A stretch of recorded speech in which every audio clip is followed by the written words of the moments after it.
This song actually they use in Iron Man, and Iron Man 3 is going to be coming out. They had some awesome pictures of Iron Man there, and also some actual real suits, which were pretty cool. The newest suit, I don't know, I'm not too big on. Anyway, if you're just tuning in, you're listening to Live with Aaron and Kelly.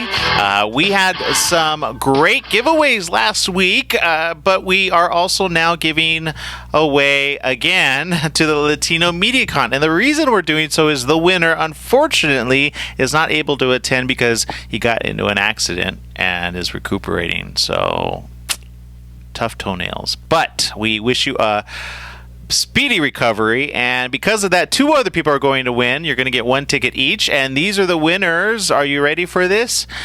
Fanny Velez, you said? Velez. Okay. Fanny Velez, you won a ticket to Latino MediaCon, and Armando Ahrensweig, I'm sure I got that wrong, but Armando Ahrensweig, you won as well. Now, Latino MediaCon is going to take place in Pasadena, California. It's going to be huge. Friday, though, they only have special guests there, which will be talking about the industry. If you want to get into the industry or you're a part of the industry and you want to go to that next step, there's going to be a huge panel there.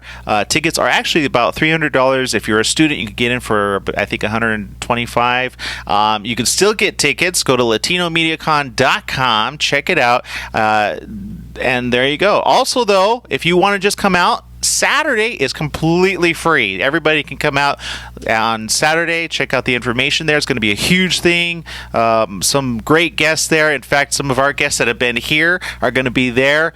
So it's not to be missed. Go check it out, okay? Now, we have our next interview was with Rob Cohen. Now, it's a little, you'll hear some background noise on this because they were at a bar where Stan Lee was going to do his next spiel, but we had to get this interview with Rob. Of course, you know him from behind the scenes. If you've seen Fast and Furious, Triple X, and so many other movies, you know his name is attached to it. So this is our interview. Check it out right here. Hi, I'm Aaron Michael Sanchez, and we are here with Rob Cohen. Now, Rob, I am understanding that there's a lot of buzz going on about some of the movies you've done. Triple X. There's also a great,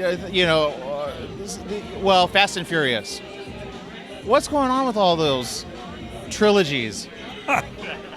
Well, in Hollywood, if you do something once and it connects with the audience, it's like you found a gold mine and you only took out a few nuggets. Now they want to go in and scoop out a bunch of gold. They want to get it all. Right, so they'll normally run these things till they exhaust themselves. Now, from what I understand, you as a producer, you've got to do a lot of the pitching to get it further, or did they pitch to you? What was that process? Well, it's a little different. When you're a director, you get pitched to a lot. When you're a producer, it's your job to go make something happen, and very often you have an idea, a script, a book, and you have to attract people to it to get it from the idea stage to some form of reality. So it's a kind of an ebb and flow depending on what hat you're wearing. Right. And what is it about projects that when they come to you as a director, what is it about it that intrigues you or makes you move? Like, I'm sure you pass on a lot of them. Yeah. What is it that kind of pushes you over? The quality of the writing always gets me. If I'm reading something and someone has a way with the language, I'm already much more interested, as opposed to a script that looks like a guy held a pencil like that, I'm thinking, like, who does it? But you're right. There are people that don't have polished stuff out there. That's my script. Read it. Yeah. And again, when as a producer and director, you have to see all the different angles when it comes to the type of video use or whether it be film. Which do you think? Because there's a lot of new technology there. Is it film? Is it digital? I'll tell you what. It's horses for courses. I've shot stuff with the Alexa, with the Red Epic, with GoPros, with 5Ds, 7Ds, 1Ds, and I've shot every kind of film imaginable. When you need an expanded dynamic range, film has still got a bigger range. you still have better shadows and better highlights. When you need to be clever, when you need to be fast, when you need low light conditions to be made less cumbersome by big lighting packages, digital is outstanding. When they develop the double chip is what I call it, where you expose for the shadows on one chip and the highlights on the other chip, and then you can marry them, kind of like the HDR stuff, then it's going to be beautiful. That's going to be the turning point. So that's the little turning point, because that's what I hear. Film is still the richness, and it's funny because the viewer doesn't typically think of that, but they know it when they see it. The visual image is so powerful. You feel it when it's right, and when there's been some care taken, it affects how you feel about the story. Could be a subliminal effect, could be like a real shotgun in the face effect. But people take a lot of information from the visual, and if you don't give it to the audience, your film becomes a radio play. Now, people are always, they know about all of your films, and a lot of them, fast action, fast moving, stuff that works well, fast. Do you ever slow down? Well, my new film, Alex Cross, starring Tyler Perry and Matthew Fox, I took a little more rhythm, little slower rhythm with it. It's got real fast stuff when things happen, but I didn't make it too frenetic. Now tell me, what was that like working with Tyler Perry? I mean, obviously you got like 2 directors on and 2 writers and 2 producers on the show. What's that like? Well, it was good because I said to him right off the bat, there's only one director on the set, and that's me. Got it. And if you don't want to agree with that, I don't need to do this. And so he was very gracious. He never broke that agreement. And we had a very dynamic relationship. He's not easy, but because I was challenging him to go to very dark places. Like what? Dark, violent, angry, dark. Yeah, he's not known for dark, so we're going to see a whole new perspective of him. You're going to see both a Tyler Perry and a Matthew Fox that you have never seen before. In fact, people watch the movie, and for the first 10 minutes, they don't even know it's Matthew Fox. And Tyler has great heart. He has great depth. He pulls out some deep emotional stuff. He's very good at the action. He's 6'6", 240 pounds. He's big. And he could tumble himself over, and wow, that's pretty good. He's pretty damn good. Now, we had some questions from the fans when we said we were going to get Rob here. They were all asking their questions. So Matt Jarbo ask him about the Monster Squad remake. What's up with that? All right. We got a great script on that by the Guns. And the best way you can do is you write to Adam Goodman at Paramount Pictures, and you tell Adam Goodman you want to see that movie made. That's how you do it. Yeah, because I'm telling you, it's stalled there. Let's get a petition. Let's get a petition done. Right. Okay, Simon Hosick says, what does he think about the Fast and the Furious sequels? Well, they're not the movies I would have made. They're not. Well, they're not. Everybody agrees with that. They haven't been true to what I did. I set a world and a set of characters that were involved in a very specific tribal world. They moved it to Miami. They moved it to Tokyo. They got them making heists and all this other stuff. It's become something very different.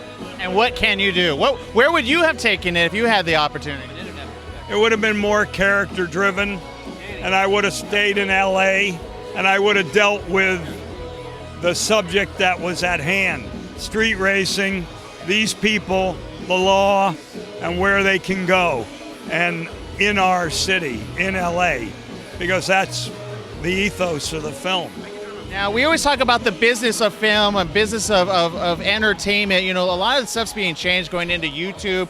Some, I believe, Spider-Man's early Bryan Singer is now doing a project on YouTube. Do you see any potential things for yourself in that realm? Yeah, well, that's why I'm working here with Mevio. Oh, okay. You know, because I believe if you're going to stay a vibrant, creative artist, you're not going to work just through the studio system. Because creativity at the studio system is this. Yes. The possibilities of creativity in the world are infinite. So if you want to focus your whole life right there, keep that pattern. Alex Cross is my 31st movie. It's the first independent movie I ever made. I made it for $23 million with an all-star cast. Wow. I got some really good action. Tight. Because the studios would have bumped that up to about 80, 100 They would million. have a studio version would have been 60, Right. and not any better. You know, bigger but not any better. When you deal with the internet, YouTube, Netflix, when you're out there in the indie world, there's still a vibrant creativity. You sacrifice money for control.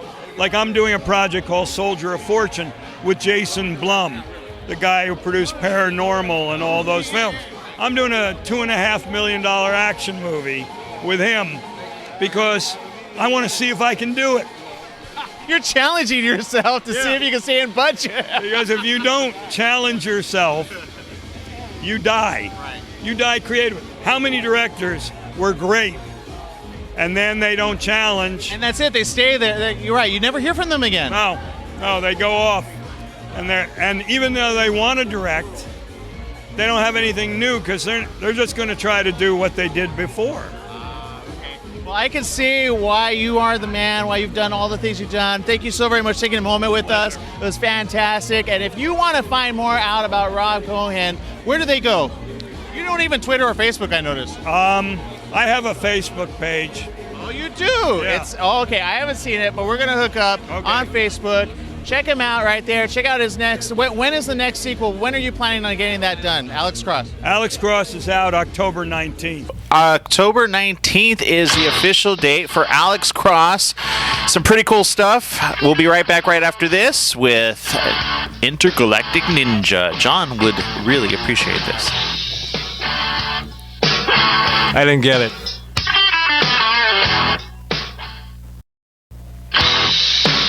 Well, we're back with Live with Aaron and Kelly. Now, our next interview, we're running short on time, but we have Zen, the creator of Zen, and what I'm going to just say ahead of this, they're going to be making a movie of Zen. So this is a pretty interesting development, and let's talk to Steve Stern, one of the creators of Zen. Here's his interview right now. Hi, guys. We are here with Steve Stern. Now, Steve Stern, for so many people that know Zen, Steve, you created Zen. I did, but along with artist Dan Cody, Yeah. we're the co-creators All of right, Zen. All right. You put it proper. That's true. Now, Zen, when did Zen actually start up? Because from what I understand, this is 25 years now, which Yeah. is hard to think that I remember picking up that first issue. Yeah, it ages us all, does it not? It does. and take us back to the day where you said, Zen is this intergalactic. Did it start off that way? Well, it's kind of an interesting story. I was living in New York City. I was writing short comic book stories for these black and white magazines called Creepy and Eerie and Psycho and Nightmare. And I know just a few of those. Psycho. And I wrote a one-page synopsis of a story called Zen. And what would happen is you would submit the story to the publisher. Okay. The publisher would show the story to the various artists who would come in and out of the office. Because they would have a right of refusal, right? Absolutely. Yeah. And no one selected that story. The story was given back to me when I left New York City. Many, many years later, when I moved up to the state of Maine, that story fell out of a suitcase that I was unpacking. Wait, a suitcase that you were... So you had to put it away, literally. I put it away for How many years was that? At least 10 years. Oh, that's a long time to just put a good thing. And the suitcase literally fell and cracked open. The piece of paper flew out, and I picked it up and I looked at it and said, wow, that was a great story I wrote. Why did no one ever want to illustrate it? A couple of days later, I'm walking into the office of a new prospective client for my advertising agency, which is what I ran at the time, called Cody's Old Fashioned Ice Cream. And on the wall of Cody's ice cream office is this really fanciful pen and ink line artwork. And I said, that's very interesting, Nancy Cody. She says, yes, that's my son Dan's artwork, and you can have our advertising account as long as Dan becomes the artist for the account. And of course I said, well, that's fine, right? And I loved his work. So a couple of days later I met Dan. We developed a little friendship. Right. I showed him that story that had fallen out.